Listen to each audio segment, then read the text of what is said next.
I'm Ron Sims. I'm the Vice President of Operations for Jensen Crane Services.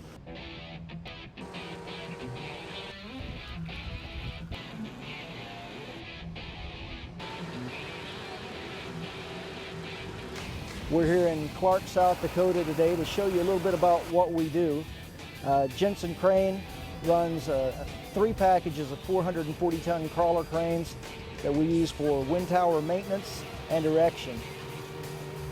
Just to give you an idea here, there's 11 turbines that are going up out here.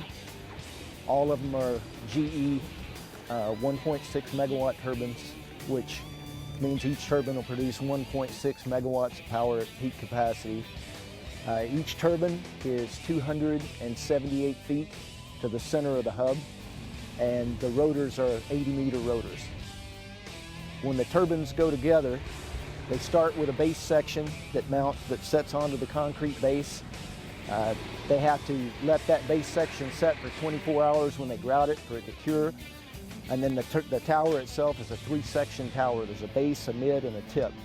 Once those 3 sections are completed and everything's torqued together, they set the nacelle, and then they'll fly the hub and the rotor assembly all as one piece.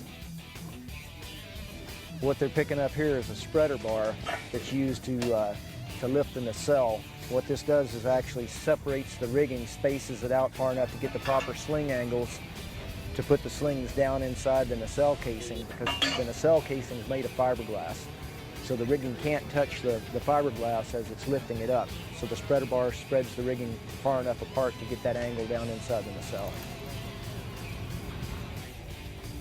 As like I said, this is the heaviest lift that we do on this new construction. That piece weighs 126,000 pounds.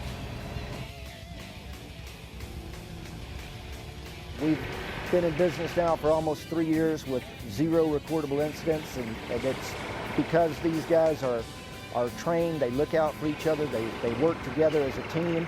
Everybody knows their roles, their responsibilities, and they work well together. Put it down nice and easy.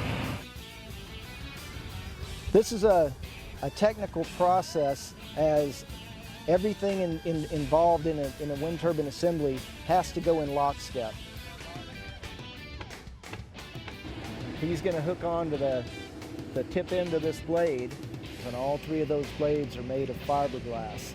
If any one of those blades touches the crane, the tower, or the ground, they'll fracture, and we're done. We have to start over again, because they'll have to come in and repair those blades. It could put this job 2 weeks behind. So it takes a lot of finesse and skill for these guys to manage this day in and day out without any incident. In 2012, Kurt and Jeff took a leap of faith and talked about all the wind work that was in the Midwest and in the Iowa area, and that there was really nobody that had the cranes or the capacity needed to be able to do the kind of work that we do. We bought the first crane in April of 2012, and before we'd even taken delivery of it, we made the decision to buy a second crane package, another one of these 400-ton crawlers and an RT. Last year we added a 3rd crawler package, and we're currently leasing a 4th one. And the work has just never slowed down. We've continued to stay steady, stay busy, and grow the company.